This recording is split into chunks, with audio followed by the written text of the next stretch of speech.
Thank you very much. Maybe even for being our program director, Councillor Elaine, for welcoming us, and all councillors present. Thank you very much. I felt like something was missing when I was doing the very same job in Emondlo, where most of you were not there. I felt that I'm alone, but it became warmer and warmer when Councillor Ukumalo, the EXCO member, joined, and when Councillor Ungobo was there from the word go, and I happened to be joined by Whipu IFP Umtungwa. You might not be able to observe the importance of being surrounded by your friends and being surrounded by abantu that you think they love you when you needed them the most. Don't take it for granted that when we are having the events, it's very important that when you have time, do show up. Having said that, thank you very much for coming. Mtungwa, ngiyabingelela ikhansela le-EXCO, ukhansela uMkhwanazi, ukhansela wa Ward 1, ukhansela uMbatha wa Ward 2, ukhansela wa Ward 13, ukhansela uNdaba uMagaye, ukhansela uMdasman wa Ward 11, ukhansela wa Ward 18 ubaba uNgcobo,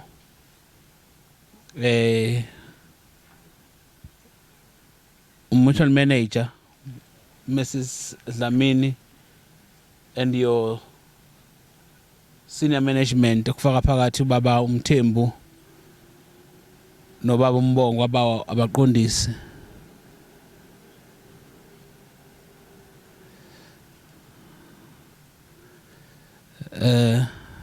Yes, ngibingelele ne manager office lika mayor ubaba ngiyabingelela yini ngibingelela ngokukhethekile iningi lethu alikamazi ubaba uZungu uqalile ukusebenza kule nyanga. Wonke nje umuntu uyilokho aqoka ukuba yikho. Yes, uyaqoka nje ukuthi ufuna ukwenza njani. Kodwa ke ngicela nje ukuthi namhlanje ngibike ukuthi ngizonibongisa one makhansela isinqumo nasithatha ngaleso sikhathi ngangabusile ikhansela ngangeyena umeya. Kodwa sekuyabavama abaqulusi ukuthi njalo nje mabefuna ukwenza into enhle against all odds bayenza. Futhi abaqulusi njalo mabefuna ukwenza into enhle bayabumbana. Abantu abaningi le ndaba ye Government of National Unity baqala ukuzwa nje ngeviki eliphelile. Thina ngathi ayiqala abaqulusi ngale ngixoxela okhathela uDube ukuthi kusuka kudala kuthathwa inqumo zokunikeza umhlaba awuzokwakha iPrincess Mkabayi konke ama developments. Uma ukhuluma ngokuthuthukisa abantu abaqulusi nonke amaqembu ezepolitiki acula ngazulinye. Ngakho ke angikwazi unganibongi ikakhulukazi amakhansela avela eqenjini le-ANC akhona. Uma ungathatha izithombe zami selokhu ngingenile eyiningi ngeke ubaswele ukhansela uDube nokhansela uKhumalo nokhansela uKhan noma engekho namhlanje. Ayikho into enginikeza ipride ukudlula leyo ukuthi kusho ukuthi ngiyakwazi ukuhola uma nabantu kufanele ngabe bayangiphikisa beqoka ukungangiphikisi ngendlela engisuke ngihola ngayo, ngoba noma ngabe kuyangiphundula kokunye kodwa uma ngiconsulta iqembu lami kuphela nabo ngisuke ngiwufuna umbono wabo futhi ngikholwa ukuthi ubalekile. Ngiyabonga kakhulu Nzwakele, ngiyabonga kakhulu Mtungwa kini ngokukhethekile. Namhlanje ngiqeda inzuku engamakhulu amathathu amashumi ayisithupha nanhlanu ngaleli langa. Ngonyaka ophelile ngibekwa ukuba ngibe umeya womkhandlu. Angiyeke ukureflector ukuthi uhambo lami lube njani. Into eyenza ukuthi uhambo lami lube lula kangaka ingenxa yenu, kakhulukazi amakhansela yonke kusuka kwi-caucus ye-IFP kuza kumakhansela ngaphakathi emkhandlwini. Let alone ke ukuthi i-exco yami angikaze ngi-enjoy imhlangano njengoba usuke enjoy umhlangano we-exco. Always productive. Ngiyabonga kakhulu. Kodwa ke for i-purpose yalo mhlangano namhlanje kuba nje sizobongela umphakathi wase Fried Town. Idolobha liwubuso. Nalokho futhi engikubonga kakhulu makhansela kakhulukazi aqhamuke endaweni ezisemakhaya. Ngoba kuthanga makuthatha isinqumo sokwakha lo mgwaqo. Nacabangela amawadi enu. Ngoba le mali espendwe la imali nani ngakhala mase kuthiwa wozani nizophasisa ukuba kwakhiwe lo mgwaqo nalo wathi ngani nami kwawathiwa ukumgwaqo nami ini. Kodwa ukuthi njalo we always sing from the same hymn book. Yilokho kusibekela namhlanje. Ngakho ke ngizobongisa umphakathi waseBaqulisini ukuthi ube nomgwaqo okuleli zinga ngesikhathi sethu. Wonke umuntu uyayibuza ukuthi yini ene possibility yokwenzeka ngalesikhathi kunohulumeni ohola abantu abamnyama. Kuba bengathi izinto ezinhle azenzeki noma zifanele. Ngifisa ukubika ukuthi lo mgwaqo umkhandlu usebenzise imali engango 10,354,461 rand 43 cents. Sakha lo mgwaqo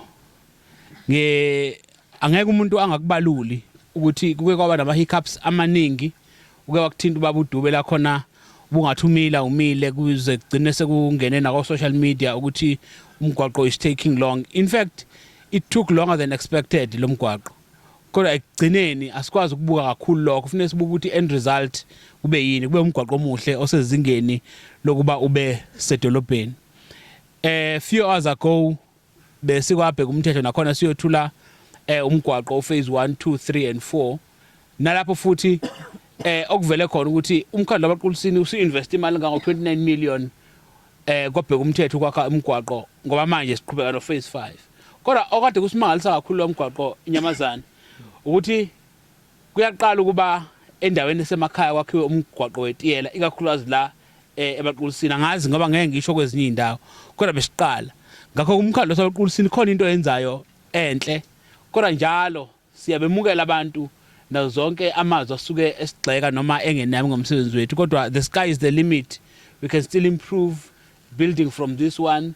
Ngiyabonga kakhulu, ngicela ukungadla isikhathi kodwa once again makhansela ngiyanibonga ningayisoli ngesinqumo nesithatha sihle. We're looking forward ukuthi uma ngabe kuyi-financial year siyakuyo singabuye sikwazi ukuthola futhi enye imali sikwazi ukubona futhi eminye imigwaqo. Njengamanje khona imigwaqo ongeke usakwazi ukuvala ama potholes ngoba uyiwe umgwaqo osuka ngama potholes wonke. Kudinga ukuthi siresurface njengoba senzile la.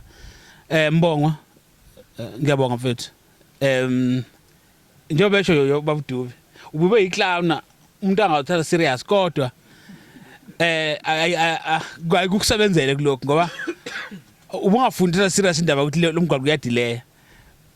Ngoba kuba wakuthatha wakuphila ngaphakathi ngabe uphela usune stress ngendlela umphakathi osebenzisa lo mgwaqo kanye nazo zonke inhlangano zomphakathi kade zekufakela ngayo ipressure kulokho. Kodwa ke siyabonga kakhulu, ngiyacela ukuba siwunakekele umgwaqo. I-team yakho njoba kufanele kulungiswe lenkinga yokuthi kunabantu abana difficulty kancane ukungena endlini, asikulungise lokho. Kodwa futhi ngicabanga ukuthi ama road markings angazi noma aso spot on. Ngeke kwaba ne outcry khaza uDube ukuthi towards the end le kuno stop sign ongathi awukafakwa as a sign kodwa futhi kunamanye ama signage engathi it has faded kancane okufuneke ilungiswe asingavumi ukuthi sithi senze into enhle bese kulokhu kuba nezinto ezithize ezithintwayo ezingezinhle sengiphetha i-maintenance nakwabheka umthetho ngisho njalo i-maintenance eziningi izinto umkhandlo ozenzayo ezinhle kodwa uma singazimaintain uyabona la uma kuke qala i-pothole eyodwa nayi overlooka nabontu izahambeka ayasingeni lento ukuthi umgwaqo uqala ukuvala potholes ngoba ngasahambeki one is too many le yodwa nje kufuneka si attend there and there sibone ukuthi yini esingayenza futhi kuyophoqa ukwazi ukuthi uma attend pothole la attend ngathi attenda komnye umgwaqo omdala lona kufuneke ni aphe i-standard se road patching yethu mangabe sipheshe umgwaqo mhlawumbe ngiqhubekiswa nje injabulo nami into engijabulisayo ukuthi unyaka wami ngiuvala ngegiel phezulu masemaningi ama project kufanele siyobuka ukuthi yini esingayenza ukuze sikwazi ukwaqeda kunamahholo kufuneke nawo siwa hambise siwethule emphakathini mangabe esefine tuniwe kodwa nje thank you very much for coming sisemondlo ngibonge kakhulu i-team esilekelelayo ofisini insizwa neintombi ezihlale zikhona njalo la ngisuke ngikhona ayithi bayithwa yini abanye nje noma ungawufuna i-job description yabo ayikho nje into ethi bayo support i-office likameya kodwa balethwa uthando nje lokuthi bayafisa ukubona umsebenzi uqhubeka nami ngibona ukuthi ngiyanikweleta indlela engithanda ngayo nami ngifisa ukunithanda ngokuphinda phindiwe kuthi lapho khona nobe ningidinga kakhulu ngiqhamuke nginivikele njalo njengobaba wenu ngiyabonga kakhulu ingane zami uNkulunkulu nje anenzele umusa anibusise thank you very much.